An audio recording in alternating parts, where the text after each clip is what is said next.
Welcome to Lost Relation Chronicles 6 years ago. When my son was born, I thought I had everything I had ever wanted. I had married my best friend. We had a child together, and life felt perfect the moment I held him for the first time. A rush of emotions hit me: love, pride, responsibility. I promised myself and him that I would always be there, that I would be the best father I could be. For a long time I believed I was, but as he grew older, doubts started to creep in. It was subtle at first. Just things. I noticed he didn't resemble me, not even a little. I tried not to dwell on it. Babies change, I told myself, but as the years passed, his features became more distinct, and none of them matched mine. His hair, his eyes, even the shape of his face there was no trace of me in him. People would comment on it too. Sometimes in passing, "He's got such unique features. Must take after your wife's side." I would nod and smile, but inside, something unsettled me. One evening, I sat across from my wife at the dinner table watching her feed our son. "You ever think he doesn't look like me at all?" I asked, forcing a chuckle to make it sound casual. She barely looked up, busy cutting up food into small pieces. "What are you talking about?" "I mean, his features, his color. You don't think it's odd?" She sighed, putting her fork down. "Logan, not this again. So you have thought about it?" She shook her head. "No, because it's ridiculous. Genetics are weird." "Okay, do you want me to dig up baby pictures of my uncle or something? Maybe he takes after some distant relative." I wanted to let it go. I really did. But it wasn't just how he looked. It was her reaction. Dismissive, irritated, like she was shutting down the conversation before it could even begin. So I did. Let it go for a while. But my wife's behavior, that's what really raised alarm. Bells at first. I ignored the small inconsistencies. She would say she was working late, but her timeline never quite added up. There were gaps in her schedule, little stretches of time that had no explanation. I'd ask casually, "What took you so long to get home?" and she would wave me off. Traffic was awful. Or I stopped by the store always. Something just believable enough to keep me from pressing further. But then came the more obvious red flags. She never wanted me to visit her at work. If I suggested dropping by for lunch, she'd make excuses. "It's just a crazy day. We're short-staffed. I barely have time to eat, let alone sit with you."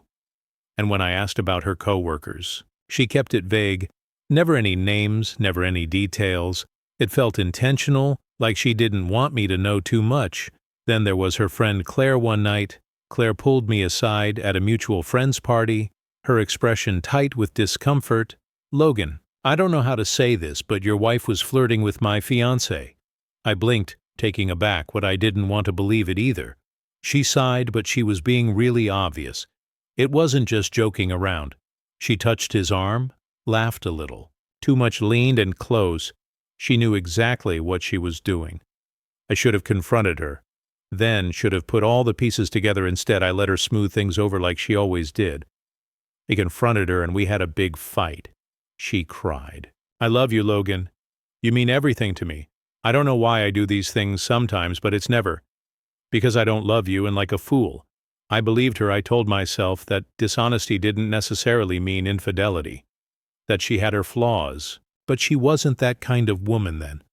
Last year she got pregnant again, and I let myself hope maybe this time the baby would have my eyes, my hair. Maybe I would finally see something of myself staring back at me. I clung to that fragile hope through the pregnancy, even as my doubts gnawed at me. But when our daughter was born, that hope shattered. She was beautiful, tiny, perfect, but she was not mine. Her features made that undeniable. She was unmistakably multi-ethnic, and there was no possible way I was her biological father. I held her in my arms, staring down at this newborn I was supposed to love, and instead I felt nothing but a cold numbness spreading through me. "Logan, please just sign the birth certificate. Let him not make this a big thing," she had whispered in the hospital, her eyes darting around, her voice low enough so no one else could hear. I stared at her, feeling the weight of every doubt every suspicion, every moment of unease that had haunted me for years. My hands clenched. At my sides. Not this time, I said, my voice steady but cold. I want a paternity test, and I will get it done for both the kids. Now her face drained of color for the first time. She didn't argue, didn't try to spin another lie. Maybe she already knew. There was no way out of this one. The wait for the results felt like an eternity. But when the envelope finally arrived, confirming what I had feared, that neither child was biologically mine, it felt like the ground beneath me collapsed. My worst nightmare had become reality. The life I had built, the family I had cherished, had all been a lie. That was the day I filed for divorce. That was the day I walked away. I knew leaving would break my son's heart.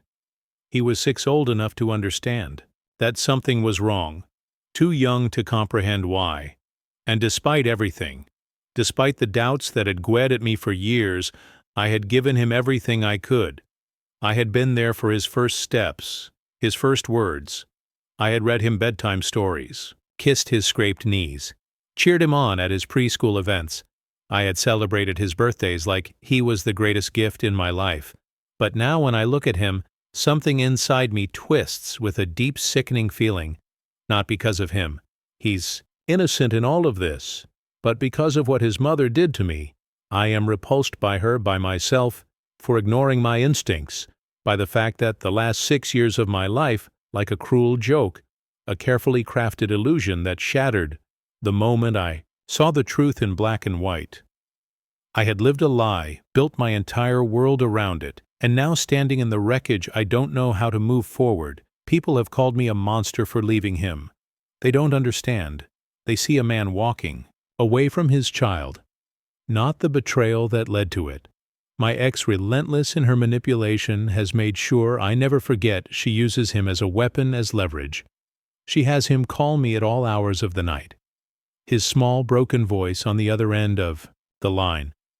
"Daddy, please. Come home," he whispers, sniffling. "Mommy says you're just mad, and that you'll come back. You always come back." My chest tightens painfully. I want to tell him something.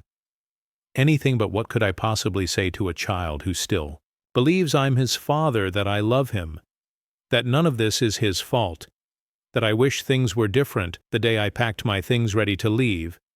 She played her final card. She walked him into the room, his small hand wrapped in hers. His big, tear-filled eyes locked onto me, filled with a sadness that clawed at my insides. She knelt beside him, her grip tightening on his tiny shoulders as she looked up at me with venom in her gaze. "Look at what you're doing to him, Logan," she hissed, her voice sharp and accusing. "Look at his face. How can you leave your own son?" Something inside me snapped. I screamed back. "He is not my son, and you made sure of that." I turned away because I couldn't bear it. But even with all her manipulation, all her lies, one truth remains: I may not be his biolog. I Cal father. But for 6 years I was his father. Regrettably, I have come to realize that for most people, my own feelings hold no significance. My pain, my betrayal, my shattered sense of self, all of it is secondary to the fact that a child is involved. My parents are the only ones who stand by me, who see the depth of what I've endured. But my own siblings, they brand me a monster, a reprehensible person for walking away. They don't care about the years of lies, about the way my ex-wife used me, about the way she destroyed everything I thought was real. "You're abandoning him." My sister Rebecca spat at me over the phone one night. "You raised him, Logan. You loved him. He still loves you." I exhaled sharply, pinching the bridge of my nose. And what about me, Becca? Do I not matter in this equation? Do my feelings mean nothing? "You're an adult," she snapped. "You need to man up and do what's right." "Man up," I repeated, my voice cold, so I should just swallow my rage. My grief, pretend I'm fine, and keep playing house in a situation built on D. I should just erase my own emotions because it's inconvenient for everyone else. "You're being selfish," she accused. I laughed bitterly. No, for the first time in 6 years. I know that the little boy who still calls me daddy is innocent in all of this. I know none of it is his fault, but I also know that if I forced myself to keep up this charade, I would come to resent him. Maybe not at first, but eventually. And that thought terrifies me, because no child deserves that. The truth is simple. He is not my child, and although it isn't his fault, he is no longer my responsibility. Her son knows the truth behind my departure. It was one of the hardest conversations I've ever had, but he deserved to hear it from me. He had a right to understand why his entire world was shifting beneath him. The night before I left for good, I sat down with him in his room. His favorite stuffed dinosaur was clutched tightly in his small hands as he looked up at me with wide, confused eyes. "Why are you leaving, Daddy?" he asked, his voice small, uncertain. I forced myself to take a steady breath, kneeling down so we were at level, because, buddy, your mom wasn't honest. "With me," I said. Carefully, I thought I was your real dad, but I found out that I'm not. His brow furrowed, his little fingers tightening around the fabric of his pajama pants. "But you are my dad. He insisted you tuck me in. You make me breakfast. You play with me, that's what dads do." A sharp pain twisted in my chest. I swallowed the lump in my throat, forcing myself to stay composed. "I know, and I've loved doing all of those things," I admitted, "but your mom wasn't truthful about how our family started. And I need to go. Okay, but listen to me. You didn't do anything wrong. None of this is your fault." He didn't understand. How could he? He was just a kid, and I hated that he had to suffer. Because of his mother's lies also. I won't be paying child support or alimony. She deceived me, manipulated me, and tried to trap me in a life built on lies that's on her. For those who insist I should stay in his life to keep playing the role of his father. Realistically, that's not possible. It's not just about him. It's about me. I have been deceived, lied to, and exploited by a selfish and deceitful woman who has now entangled her children in her web of lies. He is an innocent victim of her actions, and bears no blame, I know that. But knowing it doesn't change the harsh reality we're confronted with. I don't hate him. I never could, if anything. I feel profound sadness when I think about his situation, about the pain he's going through. Because of choices that were never his to make, but when I look at him, all I see is 6 years of deception, 6 years of being taken advantage of, 6 long years of accumulated doubts and frustrations with a woman who used me every hug, every bedtime story, every moment I thought was real. None of it was what I believed it to be the last time I saw him. He ran up to me, gripping my shirt like he was afraid I would disappear if he let go. "Please, Daddy, don't go," he begged, his voice cracking. I placed my hands on his shoulders, my heart aching at the desperation in his eyes. "I have to, buddy." But why, he cried. "You always say, stick together." I shut my eyes for a brief moment, exhaling shakily. Sometimes grown-ups make mistakes, I admitted, and sometimes those mistakes hurt people. His lower lip trembled. Did I do something wrong? I shook my head immediately, pulling him into one last hug. "No, never. This isn't your fault." He didn't understand. How could he? None of this was what I believed it to be. I have left the city and blocked my ex-wife from all social media and my numbers. It has been a year, and I've had no contact with her or her son. The silence should bring me peace, but the anger still lingers like a wound that refuses to close. She killed the relationship I had with her son. She took something pure, something real, and shattered it with her selfishness. There are nights when I wake up thinking I hear his voice calling for me. Moments when I catch myself glancing at the toy aisle in a store, remembering the way his face would light up when I brought him something new, and then reality crashes back in, reminding me that he was never really mine to begin with, that everything I built was built on a lot I spoke to my father about it once, about the anger that refuses to leave. "You have to let go." "Logan," he said over the phone. Holding on to this will only keep you chained to the past. I sighed, rubbing a hand over my face. I don't know how I try, but it's always there. The betrayal, the loss. I didn't just lose a wife. I lost a son. You lost someone you thought was your son. He corrected gently. And that distinction matters. You gave him love, and that will always mean something, but you can't keep bleeding for someone else's sins. I know he's right. It will take a lot of time for me to heal. But I know for a fact I will heal. Now for the second story. My wife and I had been married for 7 years. She was 33 and we had no children.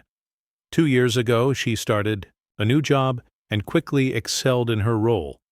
At first, she would occasionally mention a coworker. She disliked calling him an a-hole, rolling her eyes whenever she spoke about him. But over time, her attitude changed. She stopped complaining about him, and eventually she stopped mentioning him altogether. I didn't think much of it at the time. Our marriage wasn't perfect, but I had always trusted her. We generally got along well, and I had no reason to suspect anything that changed about a month ago. It started subtly. She became more attached to her phone, texting more than usual, and keeping it close even when she was just moving around the house. Her evenings and weekends, once filled with time spent together, suddenly became busy with work, rated events and outings. She started to grow distant, her affection toward me, fading into polite indifference.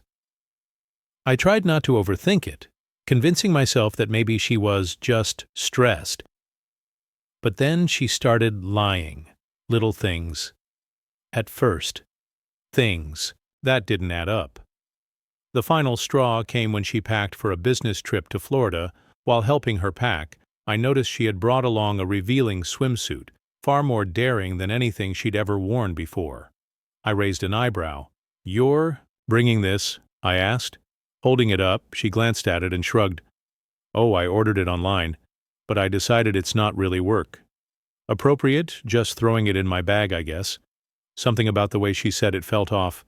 I knew she hadn't ordered anything like that recently. I would have seen the package, and yet despite claiming it was unsuitable, she still packed it.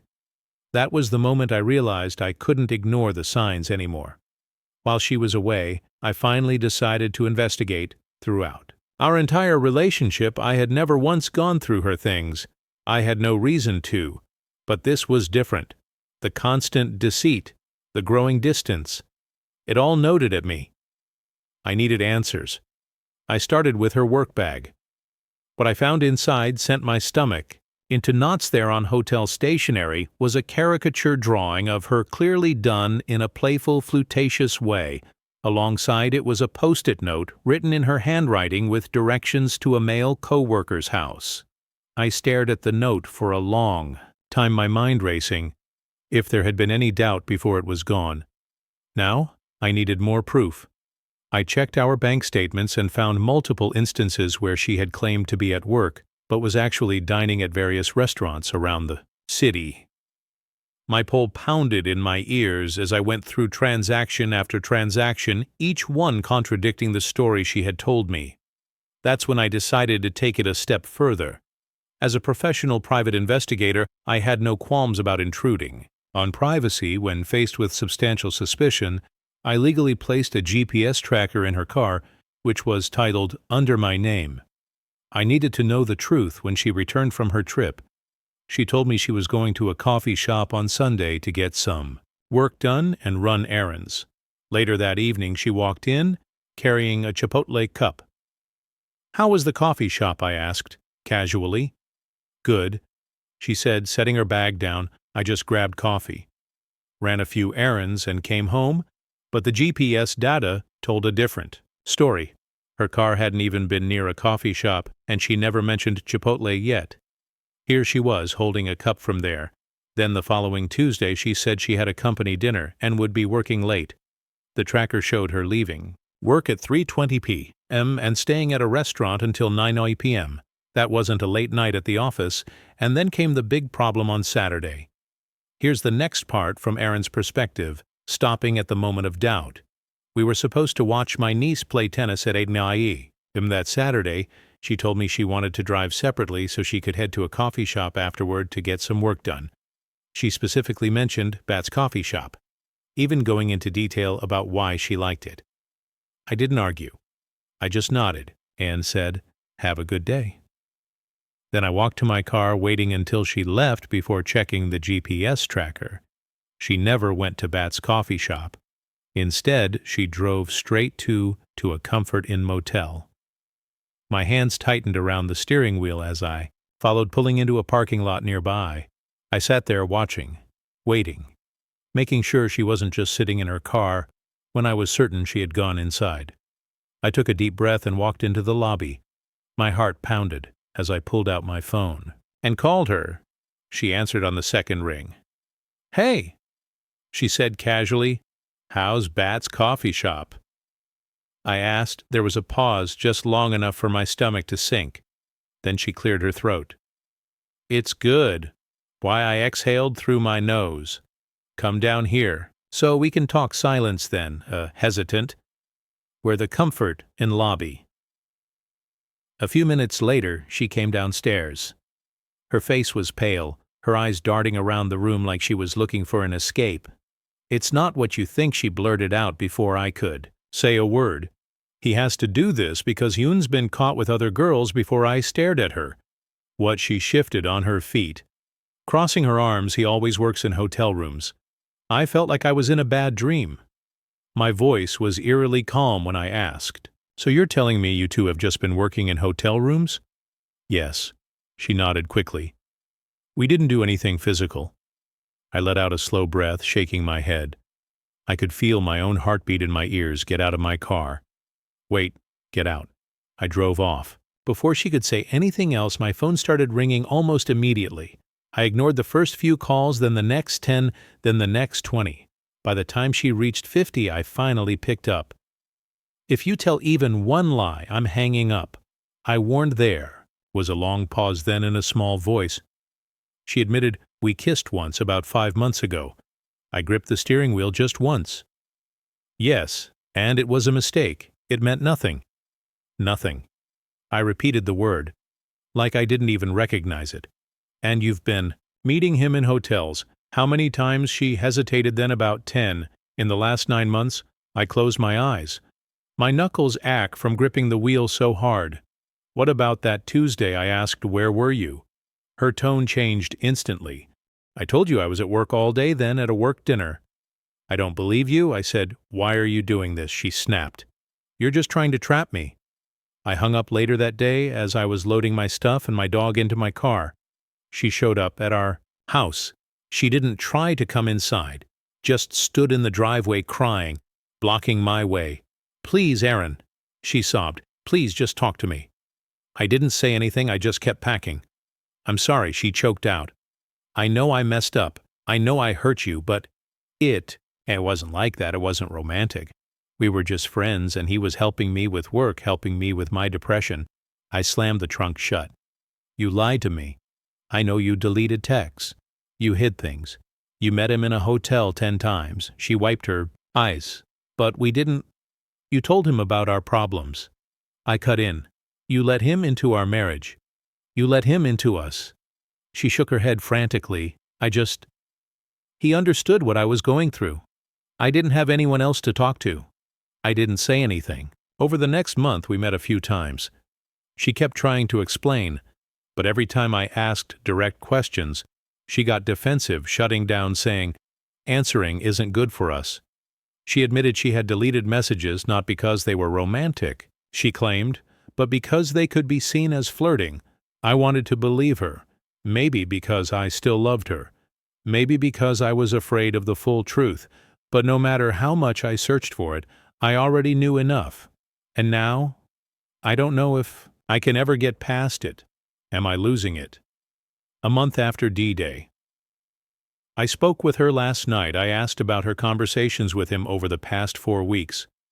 She said he had no idea about my confrontation at the hotel, that she hadn't told him, because she considered it a marital issue that had nothing to do with him. That alone made my blood boil.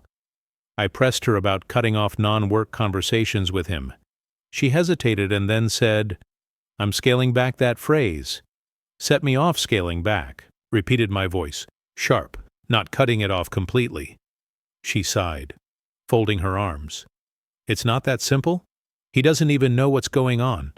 I shook my head, incredulous. So because he doesn't know, I caught you. You think you need to gradually stop talking to him? She didn't answer, and then she lied about some minor detail. Something stupid, insignificant, yet still a lie. I knew it called her out immediately. She doubled down, denied it with everything she had, wouldn't yield an inch. I exhaled, sharply. You really can't help yourself, can you? I muttered. Then I let it go, filing it away with the growing heap of unresolved betrayals that night after she claimed to be tapering off social conversations with him. I hid a voice recorder in our house and left. When I checked it the next day, I found hours' worth of conversations between them, at least 2 long phone calls during the afternoon, and I assumed they spoke even more later that evening after the recorder had stopped. I didn't catch everything, but I heard enough. I heard them discussing our marriage, something she swore he knew nothing about. I heard them talk about using a secret phone app to avoid detection. I heard her insulting me, mocking the fact that I had been late for breakfast, but more than that, I heard her laugh. Not just any laugh, the kind I hadn't heard in years. Light, carefree, the way she used to sound when we were dating. I confronted her. She admitted to some of it, denied the rest, but I was past the point of caring. I scheduled a meeting with a divorce lawyer that morning. For the past 2 weeks, I've kept complete radio silence, no calls, no texts, nothing. And then recently she reached out. She wanted to talk. I texted back, laying out my one condition: I'll talk if you tell me the full truth. Everything. She hesitated. Then I already know you wiretapped my phone. That was a lie, but I let her believe it. I told her I already knew everything. I just wanted to hear it from her directly eventually. She agreed to sit down and confess when she came over. She was quiet at first, nervous. Then finally she looked at me and said, it was intimate. My chest felt hollow, but I kept my face neutral. How long? She swallowed hard. 6 months. I nodded slowly, and the day before our anniversary her eyes filled with tears, but she didn't look away. I booked a hotel room. I leaned back, pressing my fingers to my temple. For him, she didn't need to answer. She took a shaky breath and continued. I kept talking. To him. After you found out he was helping me handle your questions, I clenched my jaw so he coached you on how to lie to me. She winced. Aaron, that's what you're telling me, isn't it? My voice was eerily calm. She nodded, but it's over now.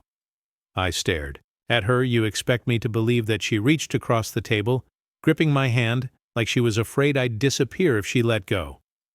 I swear it's done. And I want to fix this. I want to fix us 6 painful weeks. Passed after I caught her in the hotel. Before she finally confessed, I suspect her admission only came because of my relentless questioning, though she insisted she had always intended to come clean, claiming she wanted to minimize the hurt for both of us, but the damage had been done, and the weight of those 6 weeks of deceit seemed insurmountable. Eventually, we ended up divorcing. I took my time before making that decision, hoping to find clarity. But in hindsight, I wish I hadn't waited as long as I did. My ex-wife claimed she wanted to stay together, but her reasons were never clear to me. Maybe it was guilt, maybe it was fear of being alone, or maybe it was just convenience. But the constant lies, the gaslighting, the half-truths, it all made reconciliation impossible. Going through the divorce was the most challenging experience of my life. I had been fully committed to my marriage, willing to do whatever it took to make her happy. I wasn't perfect, but I loved my wife wholeheartedly and had envisioned a lifetime with her. Looking back now I can see what the relationship truly was. Me giving everything, while she drained the life out of me. She had a way of making me feel like I was never enough. Towards the end, I started believing I was a worthless partner. She would undermine my profession, my personality, even my appearance. But after the divorce, everything changed. My business thrived, and I started dating again. For years I had thought of myself as unattractive, something my ex Suli reinforced over time. But then I found myself in bars where gorgeous, much younger women would approach me. It was a strange and thrilling realization. I wasn't the problem. I had a few wonderful relationships with amazing women. After my marriage, none of them lasted long term, but they all ended amicably due to compatibility rather than toxicity. Each one helped me see just how terrible my ex-wife had been as a partner. I rarely think about her now.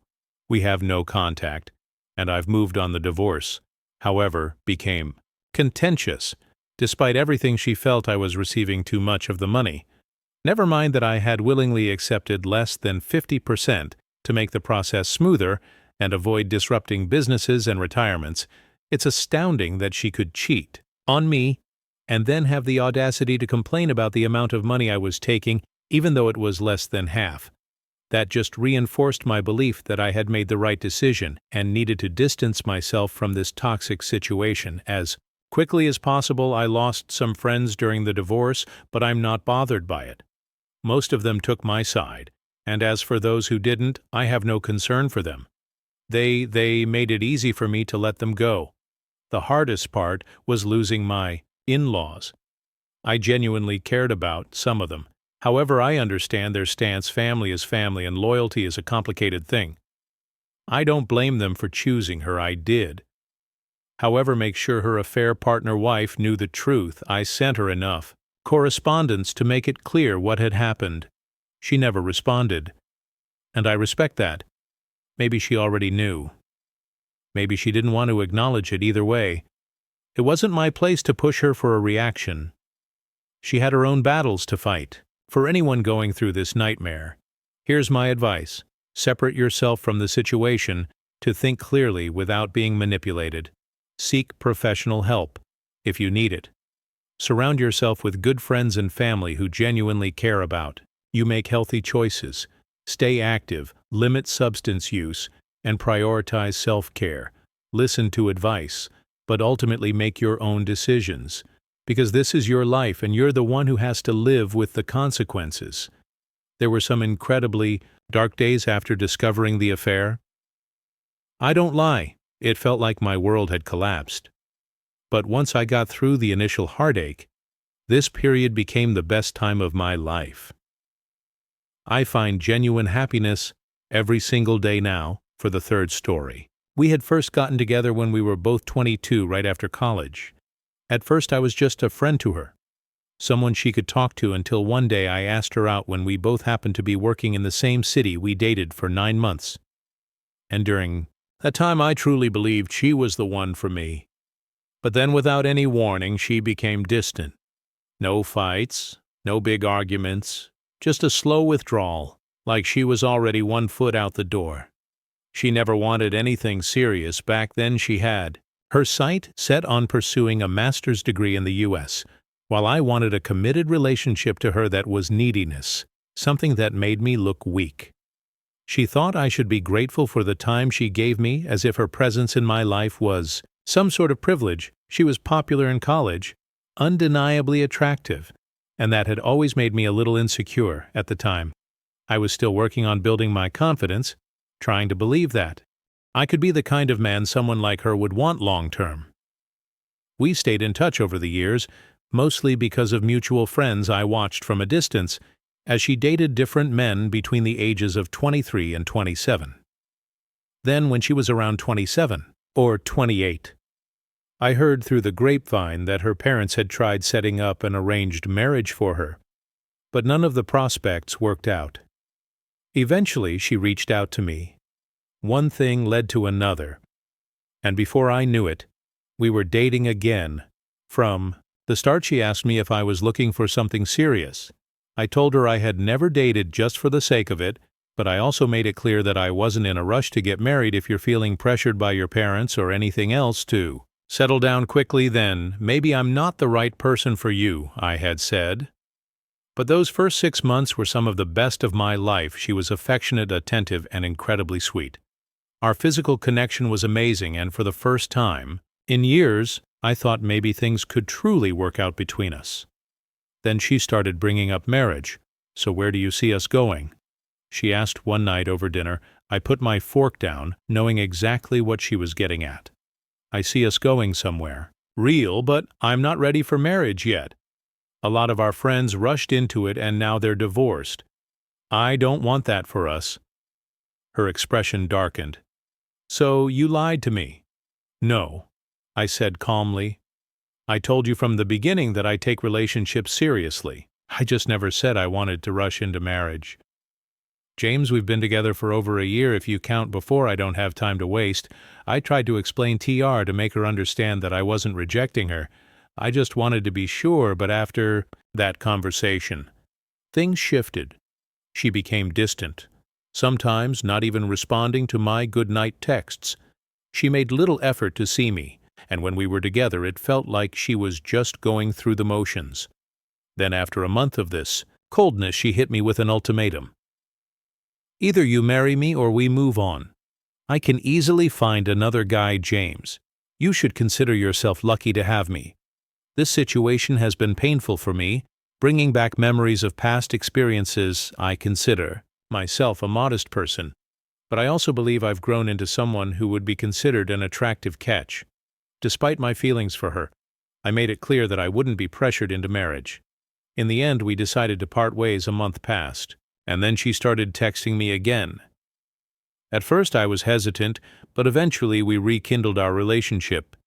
It's been 3 months now, and she's gone back to being her sweet, affectionate self. One evening, as we sat together in my apartment, she looked at me with an earnest expression. I was wrong to say I could easily find someone else. She admitted, I don't want anyone else. You're the right one for me? I nodded, unsure how to respond. Then she reached for my hand. I know I brought up marriage a lot before, but I promise I'll wait until you're ready. My parents are urging me to settle down, but I won't let them pressure me. I just want to be with you. Her words should have reassured me, but instead they made me uneasy. I couldn't shake the feeling that she was only being sweet to convince me to marry her. The way she could shift so quickly, one moment distant and dismissive, the next affectionate and devoted, made me question everything. Was this love? Or was it just her trying to get what she wanted? I liked her, but deep down I had a nagging feeling that this wouldn't work. In the long run, it seemed like marriage was becoming something forced rather than something that would happen naturally the day after I posted my initial message online. I read through the thoughtful comments from people who took the time to give me advice. Their words made me realize what I had been trying to avoid. I needed to end this relationship. Looking back, I should have reached that conclusion on my own, but hearing others validate my concerns helped me see things more clearly. Last Saturday was chaotic, but I'm grateful for the clarity I gained that morning. I called her and took a deep breath before speaking. I've been thinking a lot, and I don't think I can do this anymore. I said, keeping my voice steady. I can't handle the way things shift so suddenly between us. One moment, you're distant, and the next, you're completely devoted. I need stability, and I don't feel that with you. There was silence on the other, and before she finally responded, so, what are you saying? I think you should find someone who aligns with your timeline. I don't want to be pressured into marriage, and I don't want to keep pretending this is working. She scoffed. You're just afraid of commitment, James. It hurt me when you acted like you were better than me. Like I was lucky just to be with you. I continued ignoring her jab. I want someone who sees me as their equal. I told her I wanted to end things on good terms, and that I wished her well. Her response was immediate and furious. She accused me of never truly loving her. Throwing insults meant to target my insecurities, things I prefer not to share even anonymously. The conversation grew heated, and despite my efforts to remain calm, she insisted I had wasted her time, that I wasn't a real man. It was a bitter ending. Later that evening, my phone buzzed with a message from her. I don't want things to end like this. I'd like to come over so we can have a productive conversation about our relationship. When I see her in person, she looks more attractive than ever. almost as if she had somehow become even more radiant. Since the last time we spoke, I pushed the thought aside, reminding myself why we are here to end things properly. We sit down and agree to have an open exchange of criticism, laying everything out on the table. I know I tend to prioritize work too much. I admit, and I understand why, that might have made you feel like I wasn't fully present in the relationship. She nods but remains silent. So I continue. But I need you to understand something, too. When you said you could easily find someone better, that hurt me more than you realize. That kind of thinking shouldn't exist in a relationship where two people are supposed to uplift each other. Her expression softens, and she reaches for my hand. I know, James. I was wrong to say that. I didn't mean it. I was just frustrated. You're the best guy I've ever dated, and I see that now. She begins showering me with compliments, telling me how kind, intelligent, and dependable I am. For a moment I can feel my resolve waver, but then she asks, "Is there anything I can do to fix this?" I take a deep breath. No. This relationship is beyond repair, I say firmly, but I'm glad we're not leaving things on a sour note. I make it clear that nothing will change my decision that we are done. She looks at me for a long moment, and then, to my surprise, she leans in closer. Then let's make tonight one to remember. She whispers, her fingers brushing against my arm. I freeze for a moment, stunned. This was something she had always rejected before, dismissing it as disgusting. Now she's the one initiating it against all logic I give in, and the experience is even more passionate than anything we've shared before. It feels intoxicating. But deep down, I know it doesn't change anything afterward. She turns to me with hopeful eyes. Take the night to think about this. She says, really, think about it. I'll do whatever it takes to make things right. I shake my head. It's over, I say with finality. I can't be in a relationship where I have to threaten to leave, just to receive respect, love, and compromise. Tears well up in her eyes, and she grips my hand tightly. But you've always been the one for me, James. She pleads, the one I was supposed to end up with. You have no idea how many of my friends were interested in you over the years. But I never told you, because I wanted you in the end. Her words should have meant something, but instead they felt hollow. She spends over an hour trying to convince me to change my mind, making promises, reminiscing about our best moments, and pleading with me not to walk away. But I stand my ground. Eventually, she realizes I won't budge, and with a final glance, she leaves. Later that night, my phone buzzes with a message from a friend, a screenshot of an Instagram story she posted. It's from her private close friends list, a group I had been part of earlier this week, but clearly not anymore.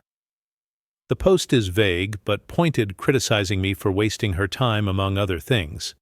I sigh and decide to send her one final message before blocking her. I hope everything in your life works out for the best, and go our separate ways. With that, I feel an overwhelming sense of liberation. I'm free. Free to find someone who treats me with kindness and loves me for who I am. Dear listeners, please share your thoughts in the comments section below, and don't forget to like, share, and subscribe.